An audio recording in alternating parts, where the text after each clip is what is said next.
Sam, first of all, thanks so much for joining us and welcome inside the wind tunnel. It's great to be here finally. Yeah, listen, I want to trace things back to when you were behind the wheel of then it was referred to as the IRL. Now we refer to it as the IndyCar series. What possessed you to pursue a career in open cockpit racing? Well, gosh, I've been racing since I was 5 years old, and truly, I wanted to follow the path of Rick Mears. Grew up in Southern California. He's from Bakersfield. He took the off-road route. I took the off-road route, and that was my dream, to drive an Indy. And of course, he got hooked up with Roger Penske and had a great outcome. But yeah, it was always the target was always clearly Indy 500. It was unfortunate, in this industry, like any other. I mean, timing's everything. And as I was coming up through the F2000s and the open wheel ranks, there was the split in 95, 96. And that was at a crossroads for me too. Either go Atlantic and continue down that road of Champ Car, but then you wouldn't have the Indy 500, or go to the Indy Racing League for actually about the same budget and get the Indy 500, So when you're talking about racing budget and your last name's not Andretti or whatever, and you got to go find the money. I mean, we needed the Indy 500. So it's not that I thought I only wanted to race ovals in an IndyCar. That wasn't true at all. But the fact is, it's the only way to get to the Indy 500 is if you went to an all oval series. And it turned out I really liked it, and had a lot of fun, especially there with Treadway and Ari. But yeah, it's kind of like we didn't have control over that side of things. Do you recall that day during testing at Walt Disney World? Can you take my listeners through a little bit of what happened? We know what happened, but what went through your mind? Well, I think that's one of the blessings of that situation, the severity, is that I don't remember a lot. I remember, the fact that we had finished, obviously, fifth the year before. We had one at Vegas, but then we had the crash with Scott Sharp at Texas and broke both my feet and had recovered, fully from that. And here we were, Treadway had signed Robbie McGee with some sponsorship, and we were still trying to find the sponsorship to run the car I was in. So I thought it was absolutely essential to get for preseason testing, to be a part of the action. And we still had our whole team together with Jeff and all the guys. And so anyway, we went down there, and, I remember my dad was with me, and yeah, just the normal process of going down a day early and prepping and do the engineering work, et cetera. And but that, honestly, people have sent me pictures that I had a hat on that had in search of a sponsorship. I had the top of the hat said "Your name here?" question mark, and things like that. So we were doing some, prior to social media, we were trying to do some promotion or to raise some interest. So all that to say, looking at everything, both from what I remember and what I've been told after, is we were a half a second quicker than we'd ever been before at Walt Disney World. And so that's actually what caused the car to bottom in turn two there.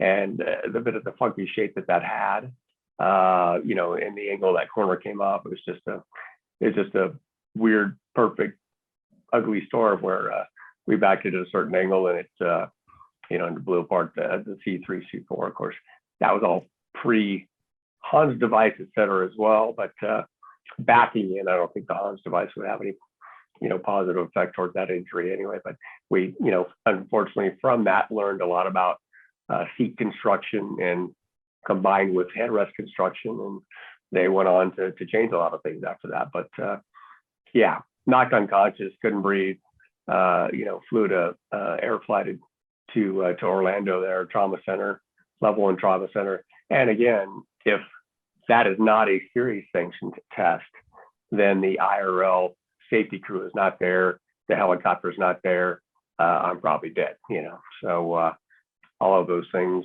combined for the perfect storm.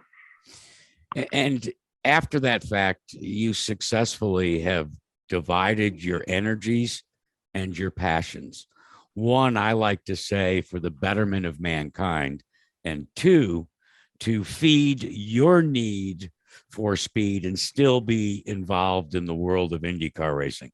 Let's start with that first, because unknown to a lot of folks, you kind of danced around it with the, first with the lights program and then putting your toe in the water. It's all been, Sam, a controlled growth on the racing side. Are you now where you want to be as a minority owner? You just sold majority over to McLaren, being part of McLaren SP Autosport. Yeah, that's the funny thing. I mean, you can plan, and everybody should plan, 3 to 5 years out. But I don't know if motorsports it ever winds up looking like you plan it. I was perfectly content running Indy Lights. We had won 7 championships and 80 races, and had a really good, situation there, highly respected and sought after program. And then, the opportunity came up to acquire Fast Racing, which I really wasn't looking to get into IndyCar full time. We always competed at the Indy 500 as a one-off.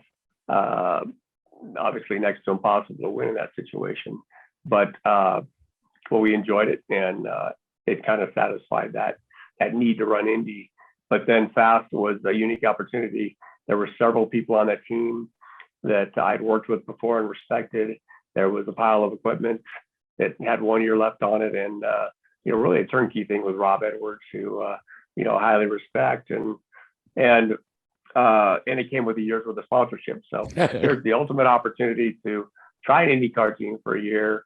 If we suck, we can still keep doing Indy Lights and keep doing what we're doing, or if we do well, then we can see what happens. And as luck would have it, or not have it, we won the pole for Indy that year, and pole at Texas, and had some really good runs. So then all of a sudden it's like crack, and the new car comes out in 2012. So we jump in, and the rest is, kind of history. But to your point, I mean, at the end of the day, I wanted to be a part of a competitive IndyCar team that has as good a chance as anybody of winning Indy 500 and winning a championship.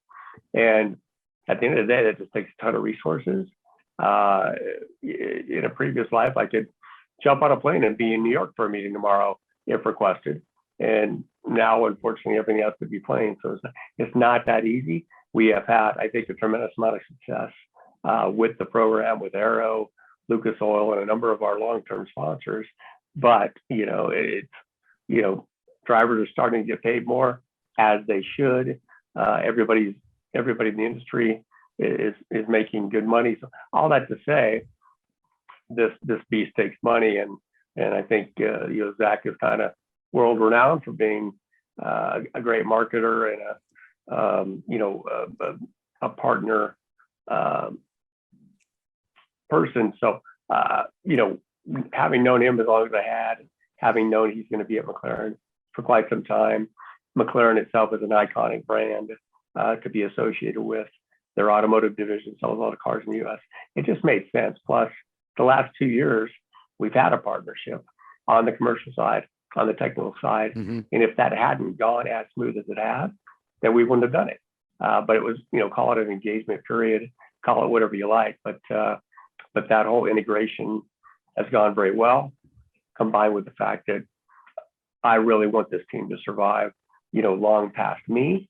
And I want it to be in a financial situation to be able to compete at that top level. We have no interest whatsoever in running mid-pack or backpack ever. And, for all those parameters, it was the logical step, because, I just don't know how long I can keep up the pace and keep finding the money, So, but I think with my efforts and with Zach's efforts and his entire commercial team, funding's not an issue anymore. I think that still spells the competitive edge from your entire life involved in racing. But you've taken that competitive edge and you tackled what has been, what most people have said, a problem that is going to take decades, if not centuries, to cure, and that is paralysis. And you have jumped in with the exact same sort of dedication that you tackled in your entire racing career. Do you feel that that you have impacted in a positive fashion a lot that's going into research and development to cure paralysis, not just for you, Sam, but across the board, because there are hundreds of thousands that suffer the same fate as you? Just like you mentioned with the racing, it's about setting a goal and basically doing whatever it takes to accomplish that goal. And yes, early on with the foundation and the spinal cord injury research, we were naive in the sense that, this is like anything else that, through sheer determination and perseverance, we can figure this out. The bottom line is everybody's injury is different and it's a very complicated solution, but I feel very good about the money we spent over the years in the areas we spent it in. And then, Robert Wickens comes along and didn't really want one of my drivers to be, sort of the test pilot for a lot of we've been working on. But the fact is, he was told he was never going to walk again. And through everybody's combined efforts and above all else, his hard work and perseverance, he's walking with hand crutches, Mm-hmm. and he'll never get back to where he'll be running a triathlon, but he's got a huge improvement of his quality of life and his independence. And I still would not have put it out of the realm of possibility that he'll be in a race car again. So he will continue to accomplish his goals. And, he's got married now. I'm sure they will have kids and all that stuff. So all that to say, that's what it's all about, set those goals and do anything possible to make it happen. We opened the Driven Neuro Recovery Center 2 years ago based on the knowledge gained, and it is having an unbelievable impact on people there. And now we're, looking to build a much larger facility, state-of-the-art human clinical trial type of format. And, like you said, that'll be my legacy. Being a race car driver won't. It has become clearly apparent in the last 10 years that that's why I'm still alive. That's why I still can't move my arms, is because I can sit there in a room with a bunch of people with disabilities and say, it sucks, but you can still do great things with your life and still accomplish your goals. You just have to work hard at it. So that's a lot more important at the end of the day than, what I could have done as an IndyCar driver had I not been injured, So yeah, when I look at the big picture, I wouldn't wish this on anybody, but I've got a great family and a great support system. And, wouldn't be here today without Sheila, so Yeah. and my kids have turned out pretty good, so they're going to change the world in their own way. So all of this to say, yeah, can't complain. You promised your oldest daughter that you would dance at her wedding. And thanks to the association and the commitment from Aero Electronics over on the racing side, you actually got to do that. Tell me a little bit about the exoskeleton and how that all came to pass, that you indeed stood up and danced with your daughter. I can't believe that project's 7 years old, but it has truly not only changed my life, but the lives of thousands, if not millions. I mean, because of its inspiration, its motivation. Started with the car, but even back then we were talking a little jokingly about when Savannah gets married. At that time, thought it was going to be quite a while down the road, but I came up on us pretty fast. But yeah, every challenge I have thrown at that team at Aero, they have tackled and accomplished, from going fast to Pikes Peak to my driver's license, and now the C8 Corvette, and just got back from Goodwood. I mean, I'm checking a lot more bucket list items than I ever could have by myself if I wasn't paralyzed, So yeah, Savannah, that weekend, I mean, it was 9 months of effort to create the prototype, to train, to get up in it and be able to, manipulate it.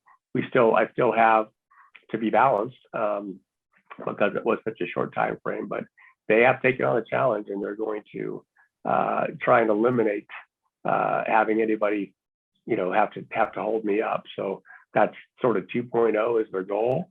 But that weekend was by far the best weekend in the last 21 years. of my life. And you know, when I think back to all the challenges and everything I've been through, it made it worthwhile for sure. Listen, there's no question in my mind with your dedication, your perseverance, the support of your family, of your race team family, and Aero. There's still a lot of bright horizons that you're going to conquer. Do appreciate your visiting with us. Continued success as you, by the way, chase for the championship this year. Thanks, Sam. Oh man, yeah, it's 4 races to go, and just here at the shop here all week between races, and team's really motivated and working hard. And just watched pit stop practice this morning, so yeah, we're gonna get it all we got for sure, as always. Thanks, man. Hey, Thanks, Sam, Jack. I do appreciate it. I just think you're just, well, you know, I just feel deep in my heart that you have done so much for so many. So good things happen to good people, buddy. Yeah, we're trying. So hopefully we can get this thing going. It's a unique opportunity with you know, with the Penske cars struggling, and but we're surrounded by Ganassi stuff, which is I know, who'd have thunk, strong, huh? you know, Who'd have first, thunk? third, and fourth. Yeah. So Yeah, but Well, you yeah. got you got. I call him Chico. He's a great little race car driver, man.